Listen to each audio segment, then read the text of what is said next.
What's good, Big Al? Going on. Happy Father's Day. Thank you, Dick. sir. Thank See, you. I Yeah. tagged you on Facebook.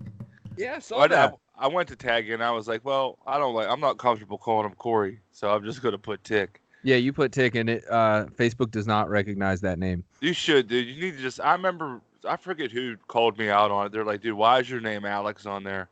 And I was like, that's a pretty good question. And I just had to take the EX off. It Yeah. was only right. But I guess it's different when your name is a whole different word than. Yeah, mine. Fuck. I don't know. That Facebook's been there since high school or something. Right. I'm not the biggest Facebook fan, so I don't spend too much time on there. Oh, dude, I don't care too much. I'm a fan of people fighting on there, and I try to post stupid shit. Like, I love seeing people get into it on there. oh, it's the best, dude. And like, I don't know if we've talked about this on previous episodes, but Topics was a huge Salzburg thing that was awesome. Yes. But however, that was completely anonymous because I posted on there a couple times as LC Greenwood. I don't know if anyone knew it was me or not. A couple times as Joey Mullen, the old forward from the Penguins. Yeah. Yep. And but dude, on this Muscatine community chat, dude, it's picture in name, dude. Like these motherfuckers are nuts. No fucks given. And that's the funny thing about Facebook, because all these fucking, and I see some of these people, the Western Pennsylvania, high society members, talking shit on other people and then bitching because like Facebook's flagged me for hate speech, and I'm like, dude, you're obviously going way too hard on here. Yeah, dude, I hate any. I mean, Facebook was originally created for college students, and it should have stayed that way. Like, dude, women in their 50s and 60s on there are the worst. Like, oh man, dude, I just hate the fucking share this or you have no heart. Like, but I'm not even gonna get started because it's gonna put me in a bad mood. But quick shot. I want to give a shout out to all the fathers out there, especially my dad, Bob, Robert. Don't tell him or nothing. I got him a new breakfast griddle. It's gonna be there tomorrow. But I don't think he don't listen to the show. So I called him today. Cooking up eggs in no time, man. Dude, dude. I put on his name for the package, Robert, and then in parentheses, Breakfast Bobby Summerson. Nice. Because, dude, I mean, he just turned 74 on the 13th.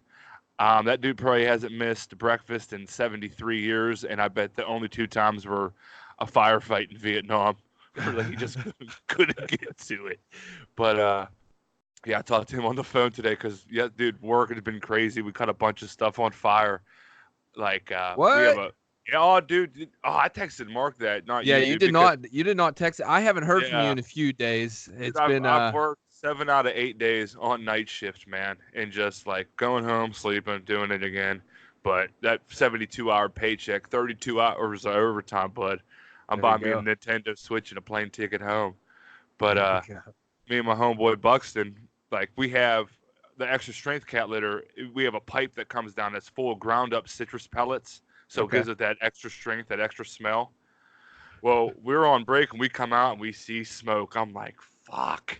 He's like, something's on fire. And I start freaking. I was like, what the fuck's on fire? Because, dude, I thought it was the starch draver, like cornstarch, because we put that in the cat litter too. Yeah. And if that catches on fire, dude, we've seen things like safety videos. It blow half of Muscatine up. So I'm freaking out. And I'm like, it's not the starch. I look over and it's pouring hot embers out of the citrus pipe. I'm like, holy fuck. I take off, dude, like Randy Moss, 1996, playing for Marshall against West Virginia. Dude, I'm flying because I don't have a radio on, trying to find the supervisor who's at the whole other side of our little department.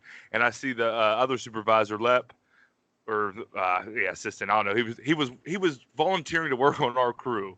And I was like, citrus. It's fire, man. And everybody's like catching your breath, like yeah, dude. I was flying, and so like the main boss, Sanders, had to roll down, and that dude used to hate me because I never tied my shoes at work, which was idiotic. He flipped out on me one time like an umpire and a manager. I was like, all right, dude, I'll start tying my shoes. So he never really liked me, but then after I got caught in the face. Yeah.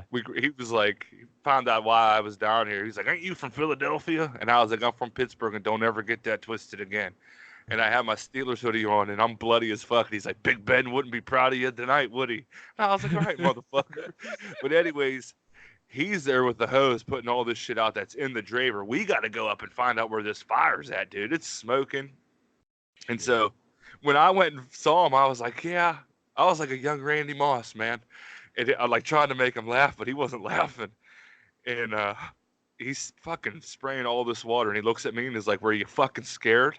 And I was like, fuck yeah, I was scared, man. He was like, well, don't be scared about the stuff in this draper. Be scared about the stuff on the ceiling because it's all cobwebs and dust. If that shit would catch on fire, dude, the whole top would blow off. Lights? Yeah, it just lights up and goes. And he's explaining all this shit to me, dude. And then I see him a couple hours later, and he's like, what's going on, Randy Moss? And I was like, what's up? And so that was Friday night. Saturday, dude, I'm chilling, about to eat these ribeye pork chops that I'd been thinking about all night. Got my Tapatio on them because that's the hottest hot sauce I go. Anything higher there on the scorch scale, I'm done. And I heard my homeboy Neil, who I made that Cribs video of him. He's a funny little fucker. But he's like, dude, the citrus is on fire again. And I have my back towards him. I'm like, dude, shut the fuck up. Not funny. And I turn around, dude, and it looks like he's seen a ghost. I was like, oh, Jesus Christ. I get running out there. He ain't joking this time. Yeah, and you're not supposed to say that shit on the radio. You're supposed to say it's hot over here. He's on the radio like, citrus is on fire again. I'm like, oh, shit. And we had to do it. It was even worse than the day before, dude. I'm like, oh, my God. We got the fire hoses, dude. The fire extinguisher rolling these hoses out, dude. And so it happens again, and Sanders comes over, and he was like, that's old Alex Bolt tonight. I seen you running around. So I was dying laughing. And he was just sitting there, and I was like, dude, I'm probably a certified fighter by now. And he was like, shut up. You ain't certified at shit. You can barely make cat litter. And I was like, all right, dude, calm down. So, yeah, dude, work's been crazy. But I forget what I was even talking. What was I even? That was a Father's Day. We were discussing why you called your dad yesterday. Yeah, I called him this morning, and he was making breakfast. So I said, how is that griddle? How's it? I'd already bought it. And he's like, getting old, man. And I said, oh, all right, well, in a couple days you have the. It's called the Tilton Grill or something. It's got like an easy cleanup mechanism on it. So it was hot dollar, dude. It was like $45-$50. It's a get after grill, bud. So only the best for Father's Day, man. No doubt. It'd be whipping up. Yeah, definitely. Well, my first one, we didn't do too much, but you just got right into the game. There should be a limit, dude. I don't think you can celebrate Father's Day unless you've been a father for like 3 months. I don't know. I celebrated enough. I got some good gifts. I got some new shoes, dude, couple belts. What are you gonna do with that fucking disc golf bucket? I got a disc golf basket, son. Is it regulation size? I couldn't tell from the picture. It is. It's on its way. So I'll throw it together and see what I'm gonna do. I got room in the backyard. I'll practice my putting out there. Dude, when I come home in September, let's get cool with the neighbors and see if we could put them, really make some par 3s or par 4s in the neighborhood. Yeah, dude. I'll throw it in the back of the yard and we'll throw from the road. Hopefully you don't throw it over the neighbor's fence. I've done it before and I've lost the disc. You were too scared to go over and ask for it? Yep. Should have just jumped the fence. But at the same time, it is the neighbors on the one side that barely cut their grass. So I was nervous to go in there, what kind of rodents and varmints were in there. Right, could have been some landmines. Knowing these people, maybe. Dude, me and Mark used to get ordinances all the time for not cutting our grass. Then it'd be out there cutting it twice. And then, I don't know if you remember our old house. There was like almost a straight up and down hill in our front yard. Yep. Also the busiest street in Muscatine. So I'm down there smoking because I got it halfway up in the air and the oil's dripping into something. And plus, everybody thinks it's cool to lay on the horn when I'm about 3 feet from the road, dude. Freaking out, man. Like, all right, dude, I got it. Like, the first 7 were funny. This is getting ridiculous, man. Fuck. Yeah. No, it won't stop. It won't stop raining around here to get the fucking grass cut. So I don't even care. It don't even matter, Tick. You got to see my neck. I went disc golfing 2 days in a row. I have so many gnat bites on my neck from wearing a basketball jersey. You can't even go outside, dude. We had the top of the line Versace fucking bug spray or something. Top of the line. Nothing, dude. I put my hand on the back of my neck to wipe my neck, and I probably wiped off 20 to 30 of them. And I was like, this is ridiculous. And it's because of the flooding. Everything's still so damp. And it hasn't got warm yet, dude. It's been between 65 and 80 all summer. Yep. And until we get that heat, them fuckers are going to be around. And, dude. I was going to go today, and I was like, nah, fuck it, dude. I don't understand halfway across the country how we have like you tell me the weather you have and I'm like, yep, sounds like exactly what it's been here. Yeah. I mean, wet, it won't get warm. I mean, you're hoping for 80, but it's been so bad and it's fucking mid-June. Yeah. I don't mind the temperature. I just want these bugs to die. I want a holocaust. I want a genocide of all gnats completely off the face of the earth. I don't think they serve any good like the bumblebee does, but I want them we don't gone. need them. Yeah. We don't need them. But it's summertime. Let's get. I mean, the outdoors drinking. Oh yeah. My favorite thing. Drinking outside kicks ass. Dude, just fuck. We had that porch, man. Always outside drinking, dude. I love drinking outside. I don't care if I'm just sitting out on the steps, dude. There's nothing better, man. But when it's nice out, you just got to fuck. I love good weather. You bump a little music. Oh yeah. They go back a little bit easier. Yeah, get the bonfire rolling. I was a Boy Scout for a couple years, so I can start one. But yeah, dude, I just I was thinking about when you really first started hammering down drinking, because that was usually like the summertime when you're like 16, 17, 18, where it was like, okay, dude, we don't have shit to do. Most of us don't have jobs. It's time to start getting fucked up, man. And we, God, got like dude. 3 months worth here until we go back to school. Let's get it. And dude, we'd be up at Mitchell's Garage, man. Mitchell's Garage was on the map, dude. There were bangers there all the time. We were always getting fucked up there, dude. And I would just have to walk 2 houses down to get home. Like, other than my dad could hear me from the garage because I'm the loudest person up there and text me like, I'm on my way up. Like, fuck, dude, I'll be down. Don't even come up here, dude. Christ. But, oh, dude, so much fun. But I was thinking about, first time starting drinking, and I was thinking, like, when did it really start? Like, when did things really start to unravel for me? And I was thinking, dude, it probably was going over to Kubitz's Garage, man. Did you ever drink over there back in the day? Man, I probably stopped in and had a beer occasionally. I don't think I ever got into like the big parties with them. Right. I used to skate with a few of those cats back in the day. And so like I'd stop in, but I never like got deep into the party game with them. Dude, we thought we were major league. Those dudes, dude, we were double and triple A compared to those guys at that point. Like, we were still in the minor league system. You're talking like Bryce Harper's, Ken Griffey Jr.'s, Sidney Crosby's. Like, yeah, dude, no need. Like, you guys are already in the game, dude. You guys have made the show. Yep. I mean, I remember going over there and seeing, like, it's when you saw kegs consistently, hard liquor, drugs, chicks making out. And I was like, wow, this is what like they warned me about in 8th grade health class. Like, I didn't think I was ever going to see stuff like this. But, dude, man, we would go over there, and them dudes were crazy, man. But in the summertime, we would go down to Robinson, which I don't even know how to get there because I was always loaded going back there. But it was just like a field by the river. I'm pretty sure, yeah, I did drink down there once or twice. Dude, I think that one's out when you go out towards New Alex by, like, Marshall's Market. Make that left before, yeah, it's Robinson Road. You just follow that down. Yeah. Dude. I remember getting into a car drunk as fuck with 2 full beers in the back of my pocket and forgot they were unopened and just plopped down and blew out 24 ounces of Busch all through me, dude. But that place was crazy. It was so crazy that I moved to Morgantown, West Virginia on a Wednesday, and I get a call from Mark on Saturday, and he was like, dude, guess what? I was like, what? He's like, they just served a warrant down there. I was like, what? Yeah, dude, that place was so crazy. Yeah, dude, it was so crazy they got a warrant and everybody took off. So they impounded everyone's car except one person, Bill Shermany, I think. He wasn't letting them take their car, so he got an underage. No one else got an underage. But since he wasn't letting them take their car, they gave him an underage. Shit. But yeah, that place was crazy. But I was thinking of the times there, man. We had remember when Beer Fest came out, that movie? Yeah. Yep. And everyone's like, "Oh, we're having Beer Fest this weekend. Yeah, we're gonna drink here. We're having the competition. We're doing this. Yeah, we got all the games set up. Oh yeah, dude. We used to do that a lot over there. But the very first one, it was basically Mitchell's Garage versus their garage over there. Oh shit. Okay. Yeah, and we won because I mean, you had me. I think Nick Reese was on the team. He was a tough one to beat too. That dude could funnel some liquor. And yeah, we won. So we're kids, corny as fucking. We had a empty keg. We called it the Stanley keg. So we all engraved our names in it.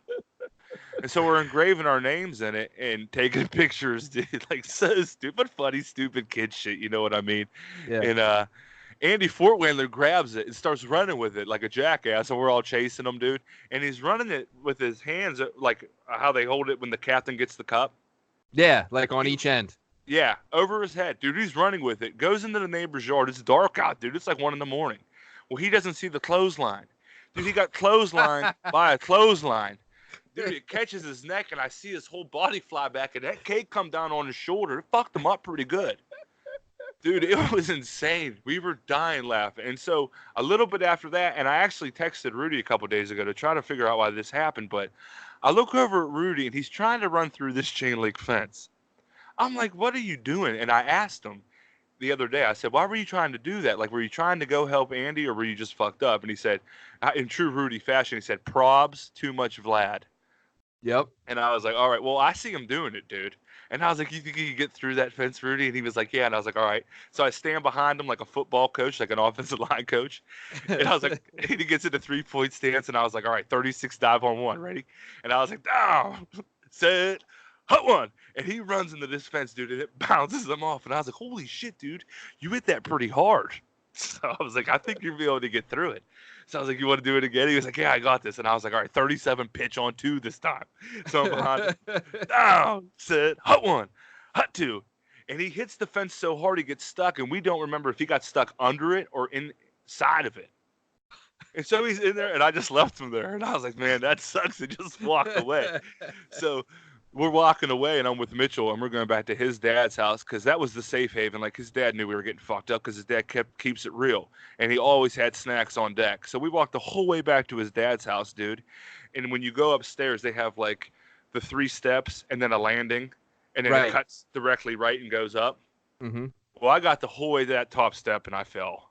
I fall the whole way down, dude. Boom, boom, boom. Think of me falling. Oh, yeah. 2 a.m, loud as fuck down these steps. And I'm laying on the landing. I'm all fucking tangled up. And here Letty come out of his bedroom, and he's like, Mitchell, what the fuck?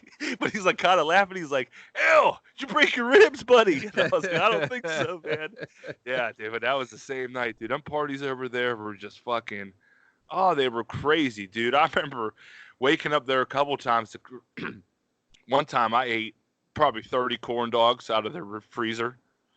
And we're sitting there like passing out. I don't know if we were smoking weed or what. It's like 4 a.m. And Dad come off of work, and he fucking just, there's like 3 of us in the room, and he's just staring at us, and he's like, who the fuck ate all the corn dogs? Every fucking one of them.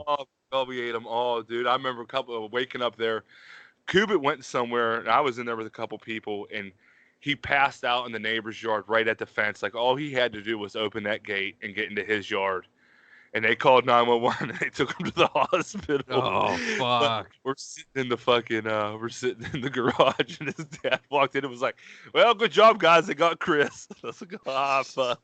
You guys fucked up. Couldn't get him home. No, we couldn't, dude. That place, I mean, man, I remember he had a wood burner in there. We'd be in there in the middle of July or middle of January, and it felt like the middle of July. You had to be drinking outside in January because it was so hot in there. Dude, I went down there before Midnight Madness and was drinking. Then went up and did Midnight Madness. Like as a player? Yeah, dude. I probably drank 3 or 4 beers, and I was like, dude, I can't be doing this. So I go, there's pictures of it, dude. Rudy's got my whole basketball jersey on. I drank with them. They all come up to Midnight Madness. I'm in there playing against the girls, like half buzzed, shooting jumpers, dude. Then went down there right after that and kept drinking with them, dude. It was fun. The good old days when you first started, huh? Oh, dude, there was nothing like it. It's still fun. I mean, it kind of takes its course on you. But when you first start and be like, yo, dude, they're having a keg, man. Like, oh, what? Like, the bitches are going to be there from Indiana? Like, oh, dude, it's on. Like, it's a wrap, dude. You'd be excited for fucking 2-3 days thinking about it, man. Yeah, fuck, dude. Especially in Norrietown, too. Like, you're in the mecca of where drinking socially acceptable 24/7.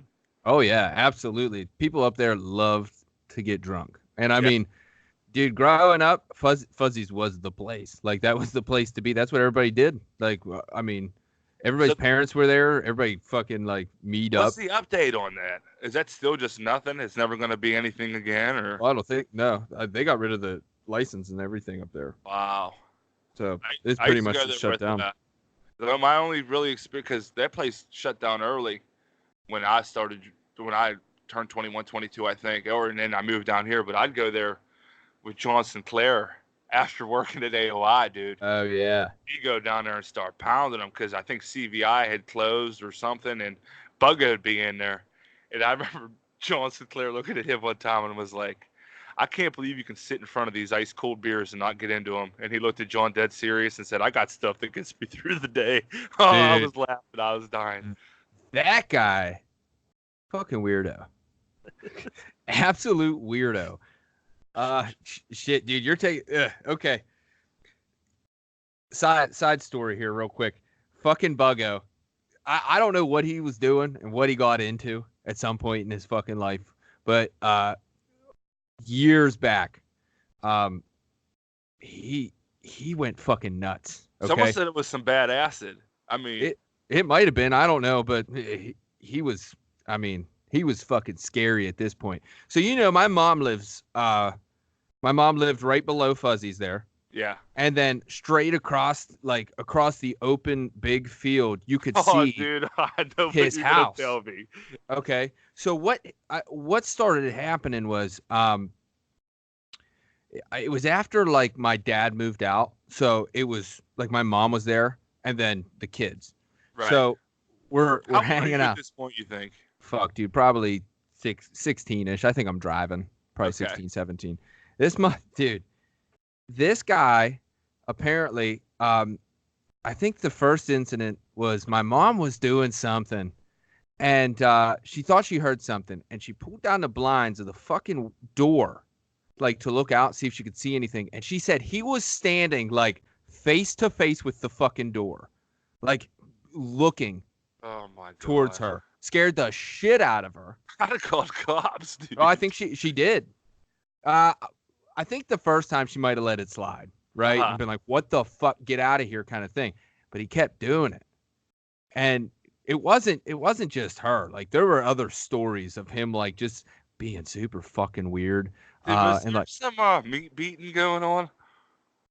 Probably. I think Bakey's told me that. They looked out the window one time, he's fucking beating off. Like, whoa, probably. Dude, I mean, I've heard stories of him showing up like halfway up the road at ridiculous times of the night, like 2, 3 a.m., just standing there like, can I help you? Yeah, what's going on, bud? So she did call the cops on him at one point. And then it was after this. It was after all that shit was going on. He was still all fucked up. But he dug a human-sized grave in the front of his fucking house. Oh, my God, I forgot about that. Dude, and I mean, like I said, we were across the street, and all I had to do was look across the field. I could see his fucking house, and there was this giant fucking hole right in the front yard. Like, and I'm scared shitless. Like, I mean, I could probably take him at that point in my life, but at the same time, I'm like, he's digging a fucking grave, and who's he putting in there? Oh, man.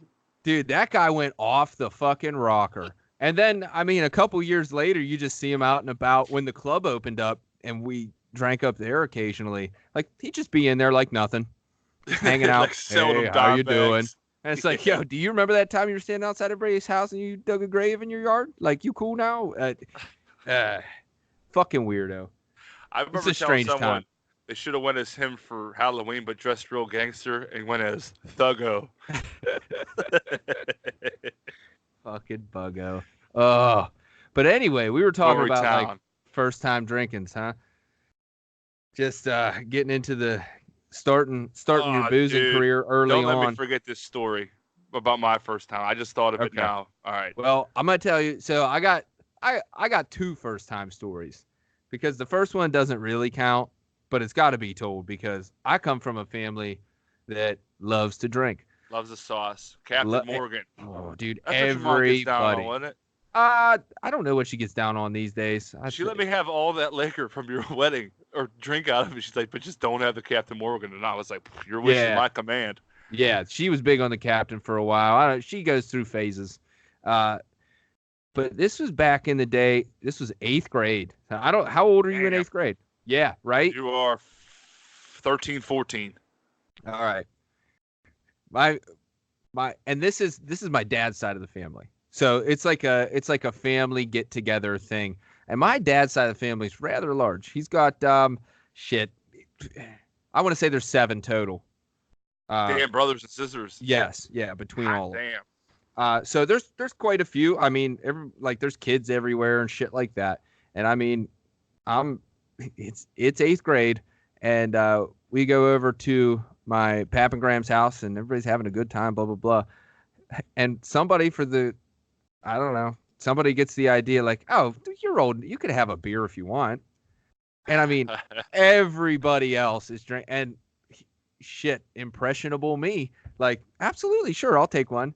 And I'm pretty sure it was probably a Bush. Sounds right. So drank one. Probably had a smirk on my face the whole time, like thinking I'm so fucking cool. Like, look at me drinking a beer here with everybody. And then I think I probably ended up drinking 2 that day.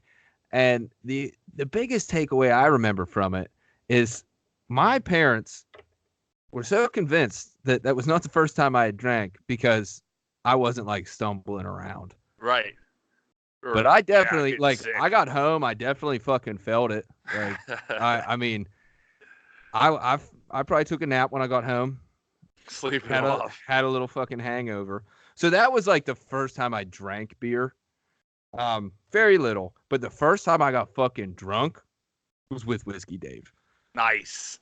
So me and Dave used to skate together all the time when I was younger, because Dave had the big van and had all like the skate ramps and everything. All the accessories, yeah. Yeah, so I was like, dude, I want to hang out with this kid because he's got a mobile skate park with him. I'm in. And I wasn't even driving at the time, so I had to be 15.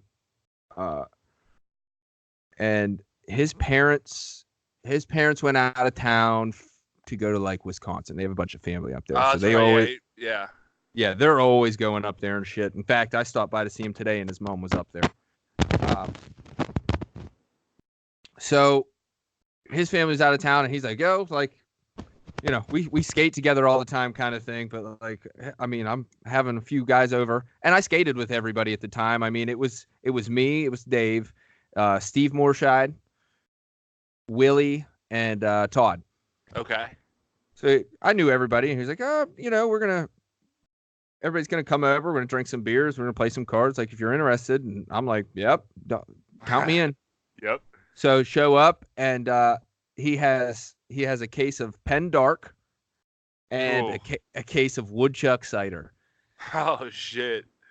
So we're just hanging out. And I mean, we played like some fucking just card games, whatever.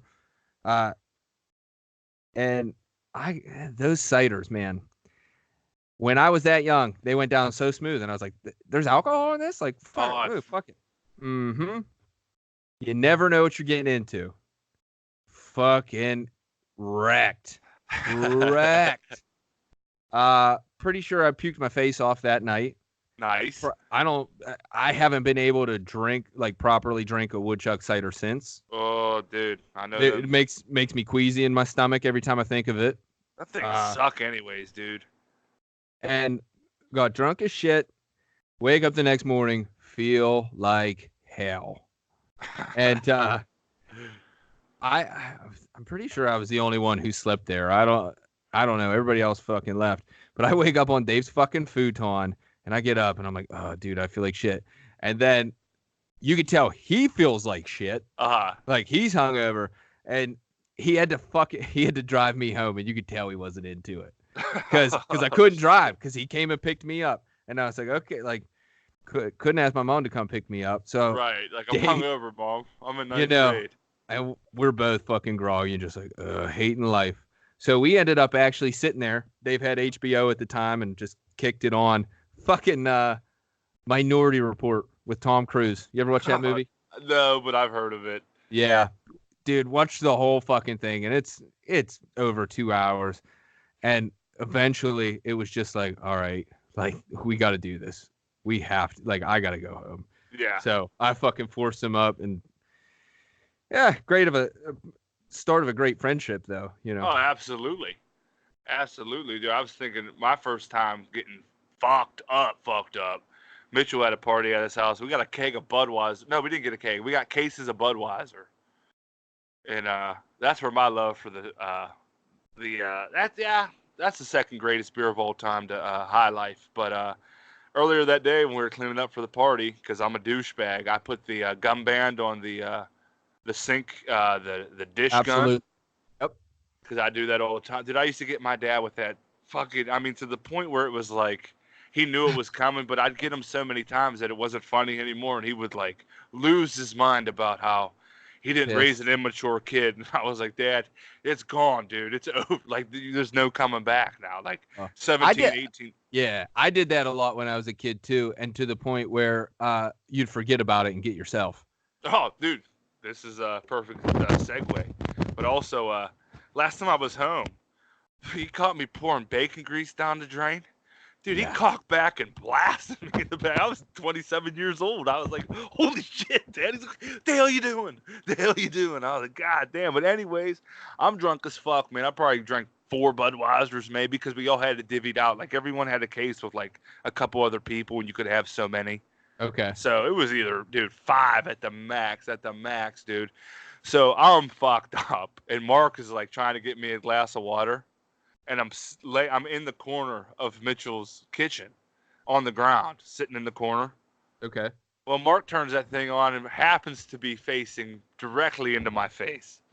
So Mark kicks it on, dude, and it's black. I'm like, quit it, dude, quit it. Like, come on. Like, and he's trying to get the gum band off, and I'm like moving my face all drunk as shit. So, yeah, I ended up getting myself, dude. But, yeah, I remember laying down in Mitchell's yard. I was like, hey, Jesus Christ, I'm fucked up, man. And then we had it was me, Mark, and the Sinclair kids.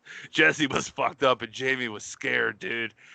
And we all had to go down the rows, and she just was firing us up some Wonder Bread and some glasses of water to get us back to soak it up and rehydrate. Yeah. So that was, well, yeah, dude, just, man, so much fun. When you, like, those days when, you know, you got someone that used to get us beer, and he'd give us the case or be a hole in the side of it with 4 or 5 missing. That used to drive me fucking nuts.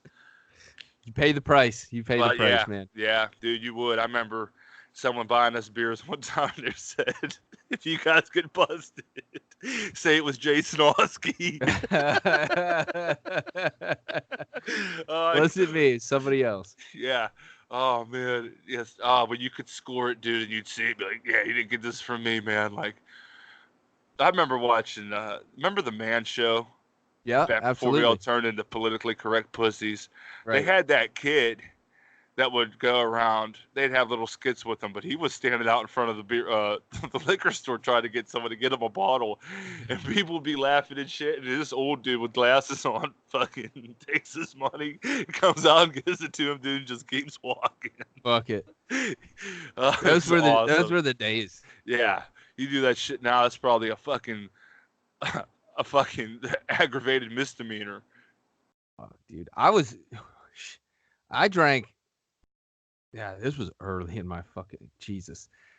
I was way too young, but I definitely drank in a bar at Clarksburg. Oh, dude. I had to be somewhere between 16 and 18 and got fucking hammered. Like, dude, we had Mark's 19th birthday party at God's Tavern, dude. Yeah. Nobody asked questions down there. No, dude. Ain't no underagers trying. Like, that place is fucking great. I still drive by there occasionally, and it's funny because they have a giant sign on the door with the hours, and it's just like, I forget what. It's early. It's like 9 a.m. or I don't fucking know. But no, it's early for the old heads. It's early. It used to be early for the Foundry. Oh, night okay. shift would get off. I think they opened at 6, actually, dude. Shit.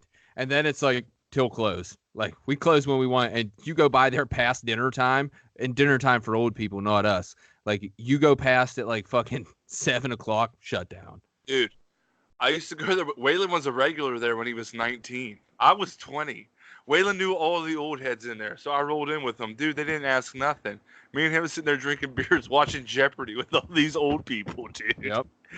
Oh, they had that awesome like ski bowling machine in there. Yeah, I We'd love that. always be down there playing, dude. I love that thing. That was That guy, so, because my dad, like my great grandma lived in Avonmore, and my dad loved stopping there all the time.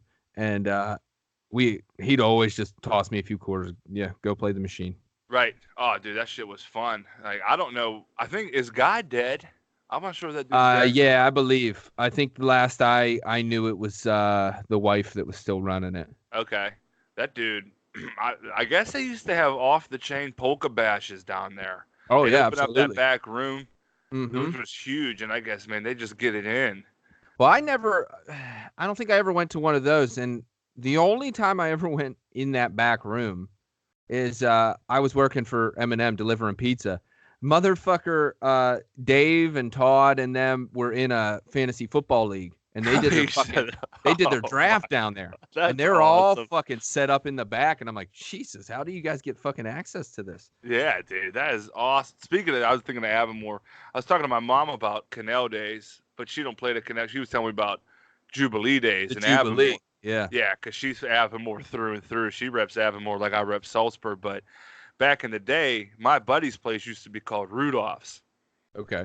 and that was their sold in. Like they were cool with it. It was like a family thing down there. You know what I mean? Mm-hmm.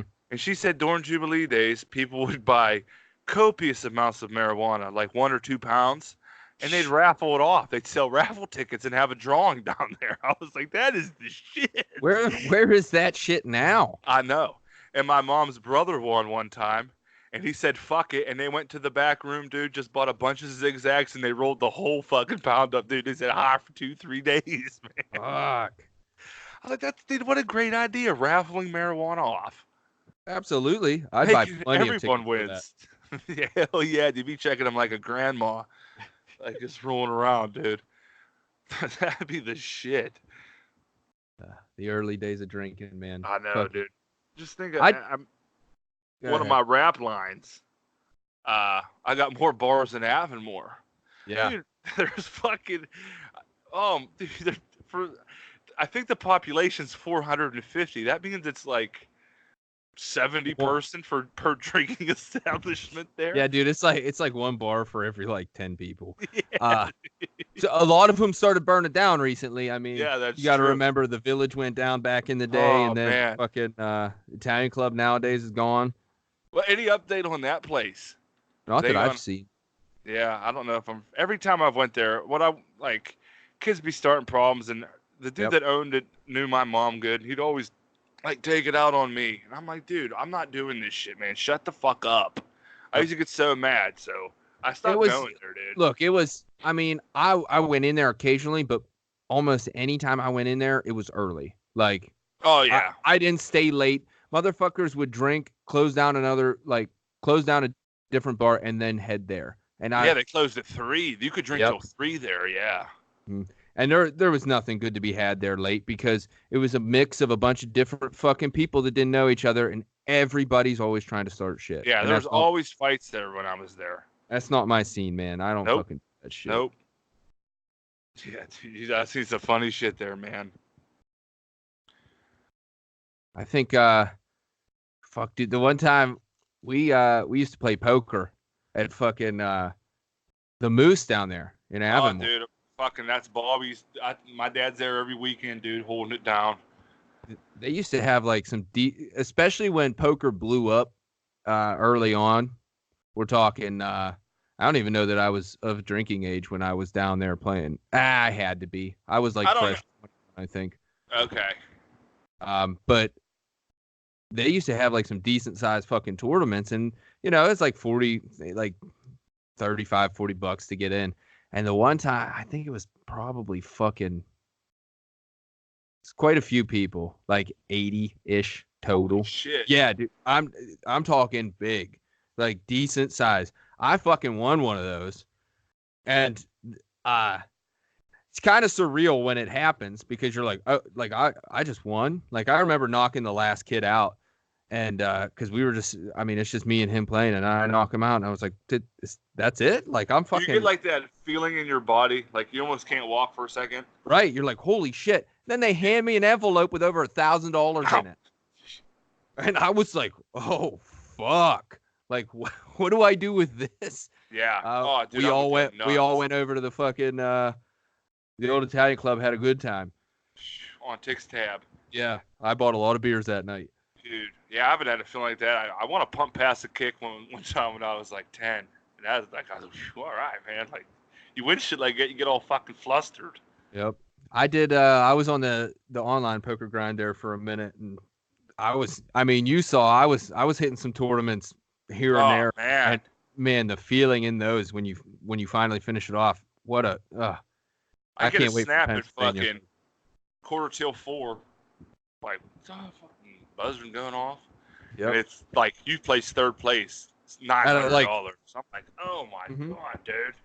Like, tons of people in there. Like, dude, I mean, that's why gambling rules, dude. I try to explain to people, but you can't until you really understand the sport and you really understand what you're doing, that you can't explain. Like, the high I get from sports is better than weed. It's better than drinking liquor. Dude, there's not a better feeling in the world, man. Like, the one day at 801, dude, I got 2 hockey games on. They're both at the same, like, going to a shootout at the same time. And I was like, dude, I can't even, my brain's going to explode today. Like, oh, man, I miss that shit, dude. Like, because college football's coming up, man. Them Saturdays, dude, you got 6, 7 screens. It's, oh, man, I can't wait. Fuck summer, dude. I can't wait till September. Check that mic out. Damn. Whoa. Now, I'm moving it. Oh, you're good. It's good now. I was getting him animated. Yeah, you get into those stories. I could tell. I knew it was happening. You're talking about gambling, and even the losses, even when you get that heartbreaking loss, there's still just that fucking feeling. There's a movie with De Niro. I can't remember what it's fucking called, but they're at a Gamblers Anonymous meeting, and it's like most people like losing more than they like winning because of that feeling. It makes you feel alive. It makes you feel like there's a purpose. Yep.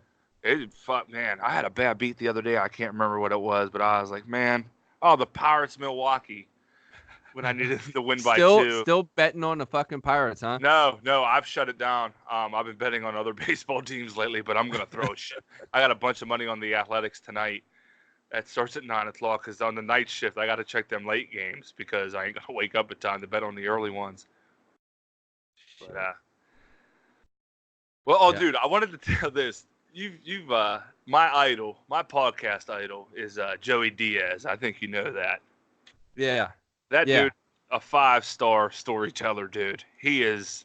I watched one of his old stand-ups. I have to show you it, dude. He was talking about doing coke with a cat. Dude, it's so fucking funny. But anyways, he's, what's his podcast called? The Church of What's Happening Now, I believe. Yep. He had Jim Florentine on there. Do you remember him? Or remember him? He's still active. He used to date Robin Quivers. He's been on Double M show. He's old school, big music guy too. You'd like him a lot. But he was one of the original guys on Crank Anchors.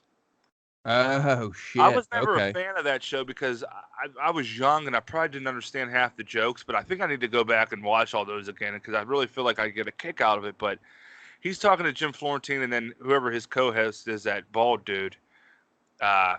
They're talking about their early days of prank phone calling.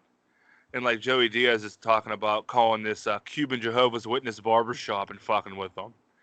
And I can't remember what he was saying. It wasn't that funny. But anyways, Jim Florentine starts talking. And he would go to his best friend's house in the summertime. And there was a phone in the kitchen and a phone downstairs. This is like the late 70s, early 80s. So you know how you could have both phones on and you could call and you both be on the line. Right.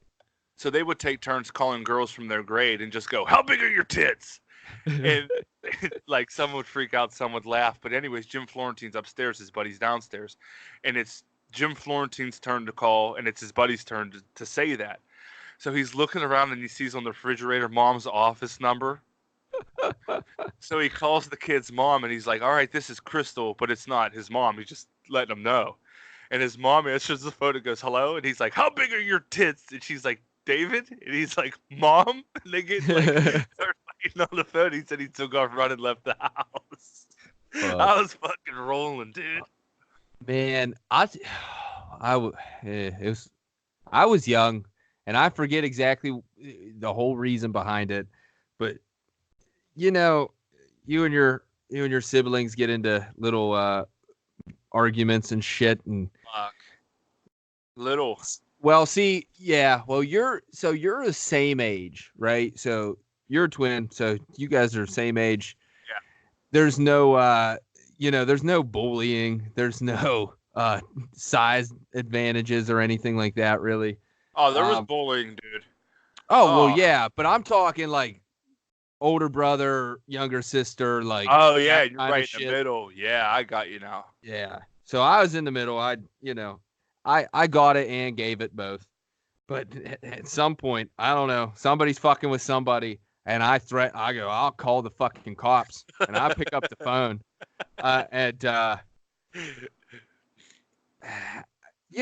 in my head, I still remember it as dialing the first two numbers and hanging up, hitting 9-1 and then hanging up. But apparently that didn't happen.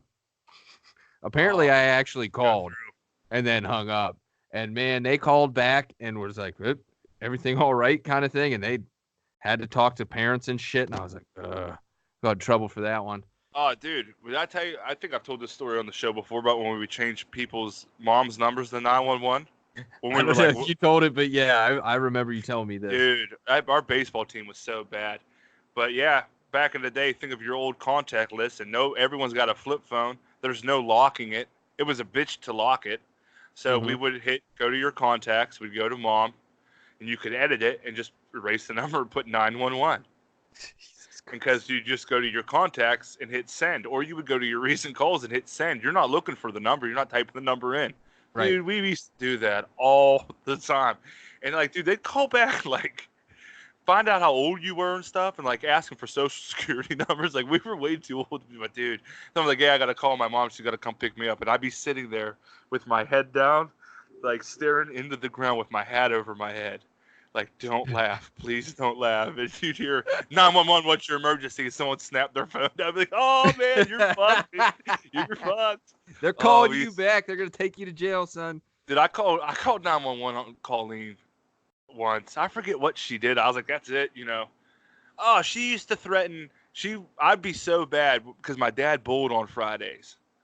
And so it would always be me, my mom, and my sister. And we'd always have pizza, like party night, video night. But my dad wasn't there because I was a shit talker from 4 on. Like, dude, I was running my mouth bad. And I'd start running my mouth on my mom, and she'd get fucking pissed. And my dad wasn't there. I mean, I'd feel the repercussions of it in the morning when he'd be smelling like Lee's Lane's all smoky. Like, what the hell are you doing talking to your mom like that and shit? But I remember she would threaten to take me to the Youngstown orphanage. She'd like, I'd start packing my bags, dude. Abby'd be crying, like, don't take my brother. Like, I was like, yeah, whatever. Like, feeling like a hard criminal. Like, I guess it's my time to go. Like, and my mom would fuck me up with that. And I called 911 on her one time because I said she was threatening to take me to the orphanage, dude. I'd love to hear recordings of what went down there. Hey, this is Al from 700 Indy Ave.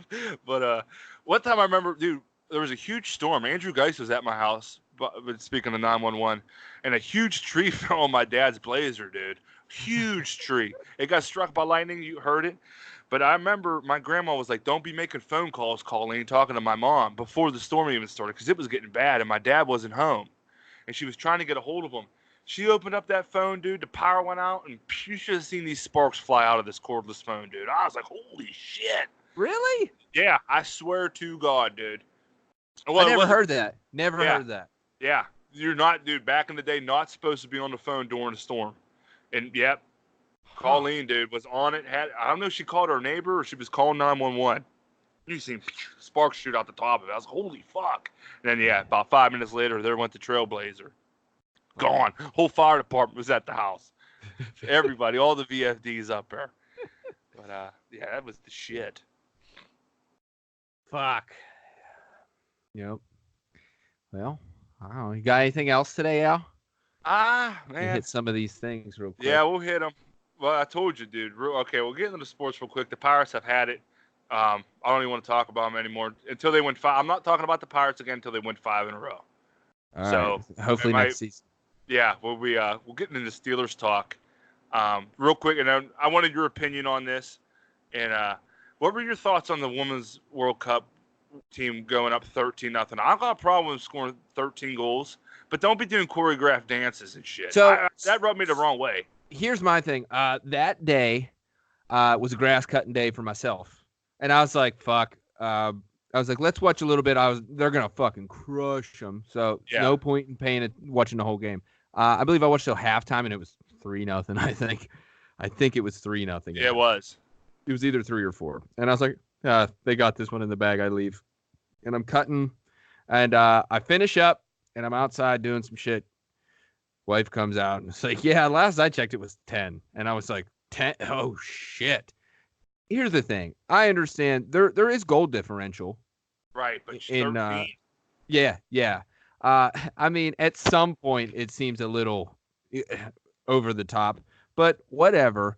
I did not see the celebrations. Okay.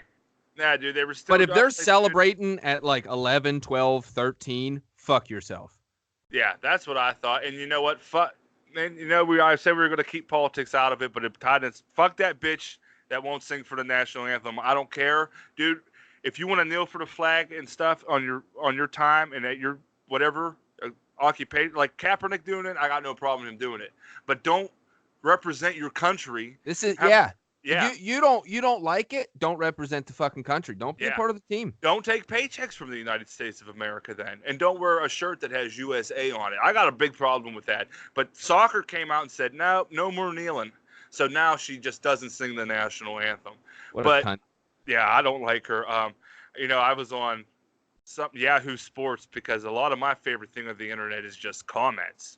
Right. And they had the thing on there about, do you have a problem with them celebrating, and someone just said, I hope Chile kicks that pink-haired bitch in the nuts on Sunday. Oh man, I was dying. But look, dude, I want to cut sports short because I want to get into music real quick, dude. This has been eating at me all week. All right. I think that this won't be a regular thing, but I was thinking it was called a double feature, aka the double Heature. When we both bring it, dude. I obsess over things, especially music-wise. Like when I hear something and I just keep listening to just want to know everything about it. But I've been that way, dude, with The Far Side, man.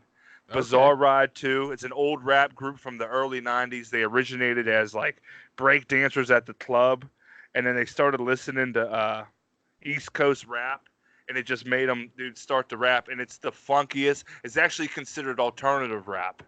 Okay. As his actual genre. Dude, it's funky, dude. It's fucking, man, dude, they are so good. They're so good. It's Imani, Booty Brown, Slim Kid 3, and Fat Lip. Fat Lip, who's my favorite. They kicked Fat Lip out for a cocaine problem after the second album. They haven't been the same since. This is called the Bizarre Ride Part 2 by The Far Side. It's funky. Their beats and it made me realize that rap could be fun. Like when I start listening to rap and start rapping myself, you didn't have to be hard. Like these guys are rapping about one of their best songs, Passing Me By. You might have heard that. She keeps on passing me by. But you probably haven't because you're dumb. But it was about a girl that didn't want him. And I was like, oh, dude, so you can rap about shit. You can make jokes. Dude, they have a song called Your Mama where they just make your mama jokes. It's like, your mama got a glass eye with the fish in it. And dude, I'll be sitting there dying laughing. It's just fun rap. And I'll wrap it up with this. I don't know if it was Jive who signed them. And anyways, they started recording this album at the beginning of 1992, sometime in January. And you got to realize these dudes are old, not B-boys, but the old dancers. I've posted a bunch of their live performances. They have so much energy. It's crazy. Well, the album didn't get released until November that year because when they were recording, they couldn't stand still and they couldn't just record. They were going nuts and the sound would always be off.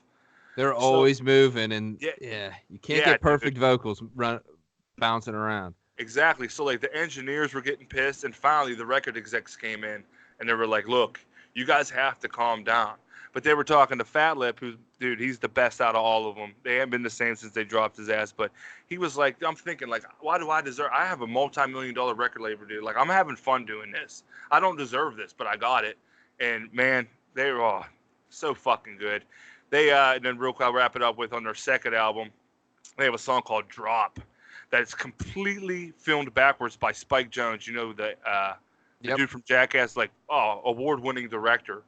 But You know what? He did to butt in real quick. He's done some stuff with like skating, like oh yeah, skateboarding. that was his start. I think that's what made him big because Yeah. Jackass, whatever Thrasher. I think he was Right. big with Thrasher magazine.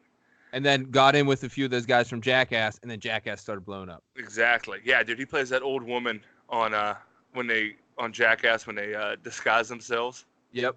Oh, dude, he's so funny. But anyways, the music drop. They actually get their bodies. They practice to make it look like they're.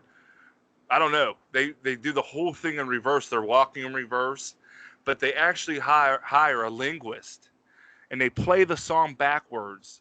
And they memorize the song backwards. So in the video, it looks like they're walking backwards, and it's filmed backwards. But the way their mouth is, it makes it look like they're actually rapping it in Jesus. frontwards. Yeah, dude. It was. I was watching this shit. I was like, this is fucking incredible. Man. But yeah, dude, check it out. Bizarre Ride 2, The Far Side. It's if you're into rap music and you think you know rap music, then you don't because you never listened to these guys, and it's fun as fuck. I've seen you do a post in a lot of their stuff. Oh man, I'll put that on later. I can't stop, dude. It reminds me, dude, when you first played that David Bowie album with Young American. Dude, Young American came on when I was in the shower today, and you're the first person I think of every time that song comes on. I think I made you run that song. Like, there's few times, and there's only few people I would do it with. It's you, Mark, Josh. Like, if I hear a song like that, I'm gonna be like, dude, can you play that again, please?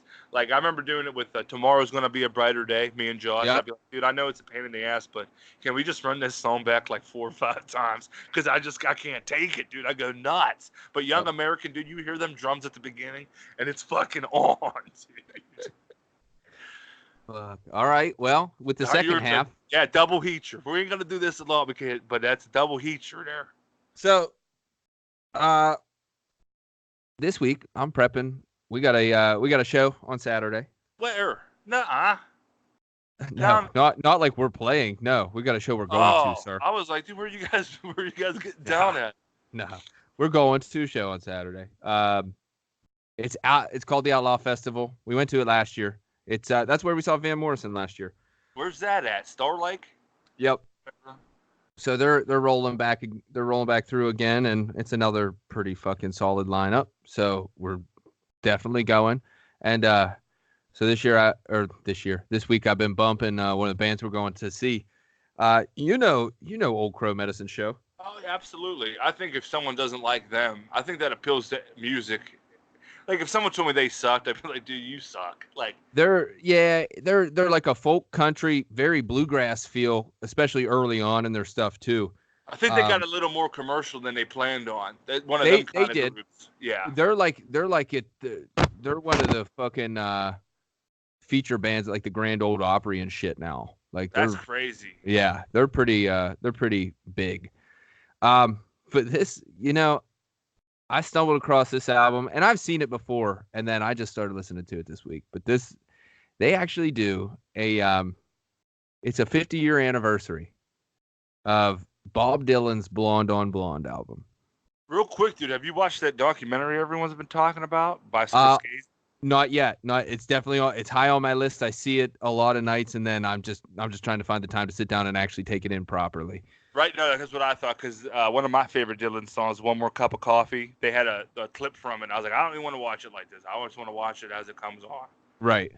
But now this is they did this 50 years after Bob Dylan originally released Blonde on Blonde, which is fucking insane if you think about it, because Bob Dylan's still playing shows and shit. Like he's still out there doing this thing. I've never heard a good thing about a Bob Dylan show in the last 15 years. My mom and Rose saw him, and they said he sucked. Where did they see him at? I think where the Washington Wild Things play. Altoona Curve. No, that's Blair County Ballpark. They played down Washington. It's called. Maybe it was Washington. Yeah, Jesus, that's too fucking different. That's north and south, Tick. Look, I don't remember. The brain is blurred. But this was a while ago. Me, Mike Moorshide, and Whiskey Dave went down, and it was at a baseball field somewhere, and we went and saw him. So maybe it was in Washington. Maybe I'm getting my shit mixed up. First Energy Ballpark or something. Sounds right. Yeah. But yeah, we went and saw him, and I, wasn't super impressed. But he's still playing. And yeah, dude, give it to him, man. Yeah. So they actually do a track for track cover of the full album, Blonde on Blonde.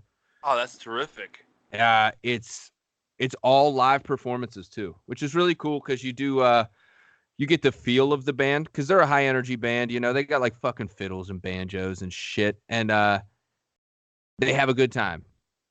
And it's nice because you actually get to hear it. You get to hear them having a good time. You get to hear the crowd in the background and all that good stuff. So it's nice that they're all live. And man, they just, I don't know. It's a fun, it's different, it's good. It's a nice take on a bunch of Bob Dylan stuff. And they do a fantastic job with it. I mean, Rainy Day Woman, opening track. Heater. Yep. Visions of Johanna. I Want You is on there. Just Like a Woman's on there. Quite a, I don't know, dude. I really enjoy it. I've been looking forward to this concert coming up, so I've been bumping that. Is there a bunch of bands? Are you going to see a bunch? Are you going to be there all day or what? Yeah, it's like an all day thing. Probably a handful of bands, I think. You taking the kid, Dahn? I think we're gonna do Babysitter because we're gonna be there for a while. So yeah, what was his first live show I seen on the Snapchat? His first live show, we went down to the Three Rivers Arts Festival last Sunday, and we saw a band called Nako and the Medicine for the People. Okay. You should check them out. They're solid. They're a little bit different. They're I got into him when I used to work at the smoke shop. The one guy who worked there was big into him, and I've fell in love with him since. He's a good time. It was a great show. It was nice. It was a beautiful day down there. It was nice to get down to Pittsburgh, and we took the stroller and just fucking wheeled him around and found a seat and hung out. Hell yeah. So, and he took it like a champ, man. I was surprised because at certain times it was getting pretty fucking loud, and I was like, yeah, here he goes. He pretty much snoozed through the whole thing. Hell yeah, dude. Just keeping it together. Yep. Fuck, there's something else I wanted to talk about real quick, and I can't fucking remember. Can't fucking remember. I do that shit every time. I come in with like a list of like 5, 6, 7 things, and I probably talk about 2 of them, and then I'm like, shit, forgot to bring that up. Yeah, it's gonna hit me in about a half an hour. I can't Absolutely. remember what the fuck I was thinking about. Well, the last thing you do want to bring up is the SSP, I believe. Oh yeah, that's always a. Man, I gotta scroll for a second. I got it up. No, you always got the heat. So this is so the last one we did was grilling. This is the start of the summer SSP. We're keeping it summer themed all summer long. That's right. Not Kid Rock style, but man, I love Kid Rock, but I fucking hate that song. How did he not, dude? I mean, I guess samples have to clear, but that's such a rip of Sweet Home Alabama and Werewolves in London. Oh, absolutely. Like, but he's probably buddy with Skinner and Warren Zevon and fucking And go like, hey, I got this really. It's gonna bump your. And here's the other thing for artists that have had hits out like that a long time ago. It's never the worst thing in the world. No, it brings it shines a little bit more light on your song that was good a long time ago. You're probably gonna get some more. You're gonna boost some sales out of it. And I'm sure you have to get paid, like, because I mean I love sampling in hip hop. I think that's what makes hip hop. But like a lot of guys are like, nah, dude, we're suing your ass. Like the Beastie Boys, Led Zeppelin sued the Beastie Boys back in the day. Yeah. But yeah, dude, I think you still get paid. And the funny thing is Zeppelin is the one that sued them. But yet, when you go back and look, they got called out for it recently. A bunch of like the songs that they did and shit were like other people's. Yeah, and they never credited them. Yeah, dude, I love sampling. Fuck, dude, I watched a video with Kanye listening to this old R&B song from the '60s and just chopping it up and making a beat, and I was like, that was the fucking bomb. Yep. Well, so old SSP. Here we go. This is the charcoal propane. I'll tell you what. Definition of a heater. Definition. Straight up.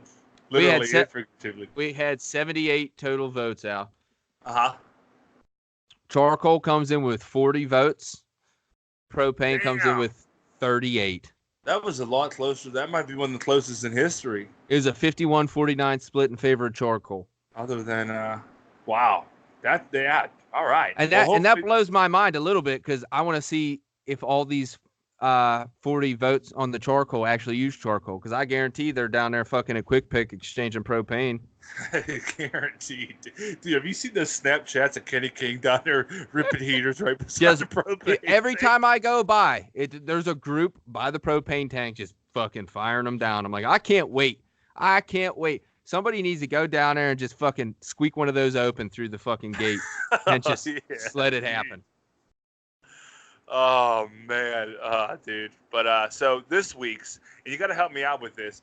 I'm going to try to, maybe I'll have you type this one up. This one might be one where you can, you throw them adjectives out there, Tick, that are tremendous. But so it's the summertime, man, and two things people like to do. And, you know, it's not always a good time having a fire. You got the cold ones rolling. But I'm also a huge fan of being down in the city, man, and drinking outside. So I guess it'll be, would you rather just be in the wood, not necessarily in the woods, but, you know, at a bonfire, crushing the cold ones, or would you rather be like somewhere like, well, not Indiana, because Indiana's whack, but like the South Side, or, dude, Cleveland, actually. Cleveland was the most fun I've had bar hopping outside of my entire life. It's fucking awesome out there. Or would you rather, yeah, dude. You got to go just chilling there. on a patio. Yeah. Just chilling on a patio, drinking at a bar. Which is good because, I mean, you've got wide variety of drinks, you know, all the good stuff. Sometimes, you know what? Sometimes I like a nice little mixed drink, or maybe want a daiquiri or something when it's real nice out. Dude, and an ice cold, like 24-ounce iced mug Budweiser that's clean is, boy, it's something else in the summertime.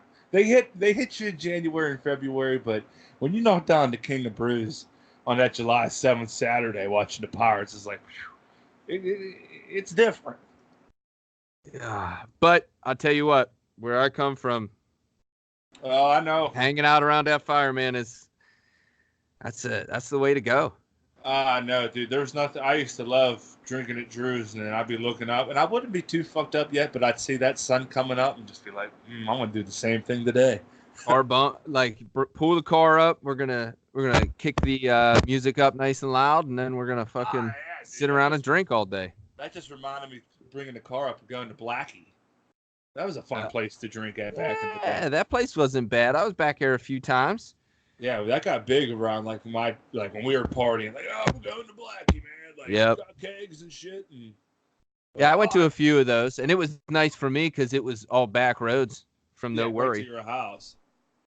Yeah, nice and easy, no worries, literally no worries and no worry, you know. No doubt. But when you were saying drinking on a patio, that was put a new track out a couple days ago. And I say, you know, drinking on a patio, legend of this shit like Willie Mays, Joe DiMaggio. So, get on the SoundCloud. It's called Greg Brown.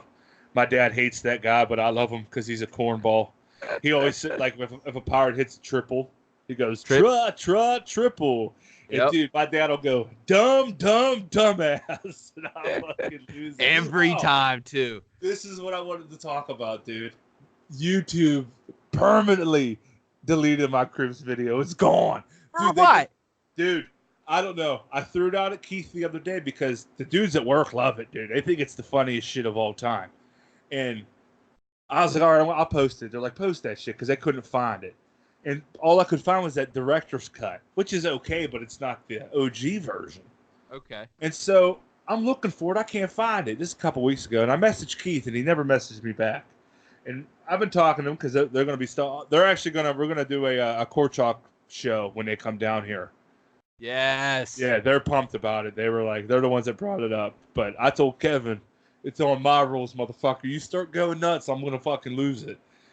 But so I texted. I was like, all right, dude, enough beating around the bush. I was like, I need answers. What happened to that fucking thing? He said he's not really 100% sure, but they deleted his whole Vimeo channel, dude. All that, dude, hundreds of videos. They deleted the entire thing. Yeah. So it's gone. I don't know if anyone. There's been a lot of that weird shit going on, and I'll tell you what, people were such bitches about.